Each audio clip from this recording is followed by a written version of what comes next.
Howdy folks, Jeff Sengstack here. I want to talk about using bus tracks, that's B-U-S, bus tracks in Adobe Audition to help you control volume, panning, and effects inside a multi-track session. So I've got a multi-track session here already set up with 13 clips on 13 tracks. We've got 4 vocal tracks, 2 synthesized chorus tracks, a couple of synthesized string tracks, 2 pianos, a guitar, percussion, and bass. So why use a bus track? A bus track lets you make your work in a multi-track session become more efficient. Let's say you've got a whole bunch of microphones on your percussion instruments. You might have a few on the drum trap set, like on the snare drum, on the bass, and the hi-hat. You might have a couple more mics on some specific individual percussion instruments, and you really want to put all of them in one place on the stage. You want to pan them to some location, left or right or center on your stage. Well, you don't want to do that, let's say, for every track. That's a lot of maneuvering, a lot of keyframing. It's much easier if you can send all of those tracks to one track and then use that one to make the volume and panning adjustments. Also, if you want to apply, let's say, effects like reverb to a bunch of tracks, well, every time you apply an effect, it causes your system to slow down during playback a bit. It kind of strains the system a bit. Well, if you apply that to every track, then it's going to slow down quite a bit. But if you can send a whole bunch of tracks to one bus and apply one effect that touches all of those tracks that have been sent to the bus, then it's much more efficient and lets your system run more smoothly. So in the case of the percussion instrument, I've already done that one for this particular session, so we won't work on percussion, but I'll take 5 tracks here that are all kind of always in the background, and therefore are the kind of tracks that I want to change the volume on when the vocals come up, and also maybe adjust panning perhaps, but more likely just to add an effect to all of them. So this particular case we'll work with volume and effects. So those 5 tracks are the 2 chorus tracks, the 2 piano tracks, and a guitar. So to send them to a bus track, I first need to create the bus track. There are 2 ways to do that. There's the kind of standard way, which would be multi-track, track, add a bus. Pick whichever one you want to use. If you're working in stereo, which is the most likely thing, you add a stereo bus track. And even has a keyboard shortcut, Alt or Option B, depending on whether you're Windows or Mac. Go down here, but the other way to do it, the way that I typically would do it, is a shortcut just by right-clicking in any empty area here in the multi-track, not on a header, but here in an empty area off to the right. So right-click and then the track, add a stereo bus track. Simple enough. When you do that, it appears a slightly different color for the header, kind of this greenish color. Now I can call it bus whatever it's called. In this particular case it's called bus B because I've worked on this before, and the first one was bus A. But just to clarify things, I'm going to give it a name. I'm going to call it background. That way I know which bus this is if I have multiple buses. For this demo I'm just going to use this one bus, but there you go. And now I want to be able to send various tracks to that bus, and to do that I need to be able to see the output on the headers. Now this little button up here says inputs outputs, so they should be displayed right now, but the headers are too small. So to be able to see the inputs and outputs, or the effects if you're working there, you need to expand the view. So here's the little button down here in the bottom. See where I am down there in the lower right hand corner, the zoom in. I just can click that a couple times, or in this case just once, and now all the inputs and outputs now show up. And this little left-facing arrow is the output, and by default everything outputs to the master track, which makes a lot of sense because ultimately the master track is what you mix down to. I'm going to scroll down here and I want to have the chorus go to the bus. So to do that I'm concerned about this little drop-down list here next to the output arrow. Click the disclosure triangle for the output, and I want to send it to, instead of the master, I want to send it to a bus. In this particular case only one bus called background, and now it's being sent down to the bus. So let me do that for the rest of these guys.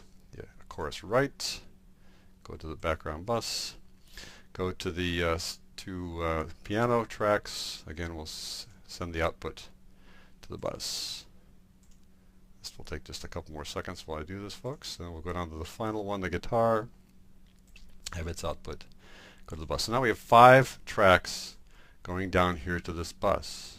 And you're looking here, up here you see these volume control rubber bands and the panning control rubber band going, well, why don't I see that down here? And so if I'm going to control volume or panning or something else, there's no option to do that. What you're seeing here are volume and panning controls for the clips, not for the track. The thing is, these are clip controls. In this particular case, the clips equal the lengths of the tracks, and so we can control volume and panning using those blue and yellow lines here inside the clip, and it'll work as if we were controlling volume and panning for the entire track. And so, you know, what's the big deal? Who needs to worry about it if you've got them right there inside the clip? But the thing is, we don't see volume and panning in background. That's because it's kind of hidden in what's called an envelope, or it is an envelope. You want to control the track volume and panning using an envelope. And to see that, you need to open up the read disclosure triangle, because read means it's reading whatever volume controls you've put in there. And there it says show the envelopes. In this particular case, the envelope that's being shown is volume. By default, the envelope that's shown when you open up envelopes is volume. You can open up the disclosure triangle and you can select many other things besides volume, panning, track EQ, and various other things. But the most important things you would probably use here are panning and track EQ, but the most likely are just volume and pan. So we'll stick with just volume for now, because panning doesn't make much sense for the background because we got these guys filling left and right the entire stage. So I don't really want to adjust the panning, I want to adjust the volume. So here's the setup. Let me scroll up a little bit, and you can see where the vocalists come in. They come in right about here. I'll just play it for a second so you can hear that.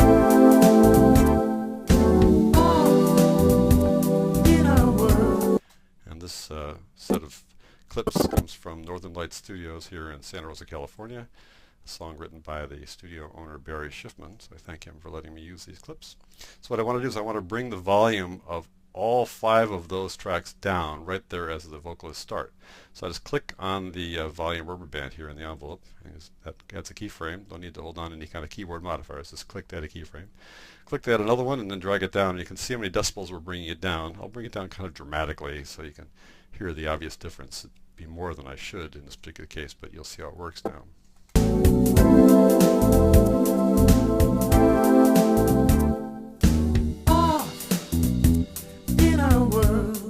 What you're hearing is everything else but those 5 tracks, because I brought them down so far. But I want to show you that's the easy way then to bring down volume on a whole bunch of things. Let me bring that back up so you can hear what else I'm going to do here. I want to add some effects now. So let me add an effect. I want to apply an effect that would go to all of those 5 tracks at once. And rather than do it on 5 tracks individually, as I mentioned before, be more efficient and do it on just one to affect all 5. So you've got the background selected. I can go over to the effects rack for the track. I'm going to add something pretty obvious, like let's say an echo, because echoes are really easy to hear. I don't recommend you have a big echo for this particular piece or a piece like this, but this way you can hear the effect really obviously. And I'll just we'll just test it out. What I'll do is I'll solo the bus track, so you hear just the bus instruments, just those 5 instruments. I'll make it let's just say a spooky echo.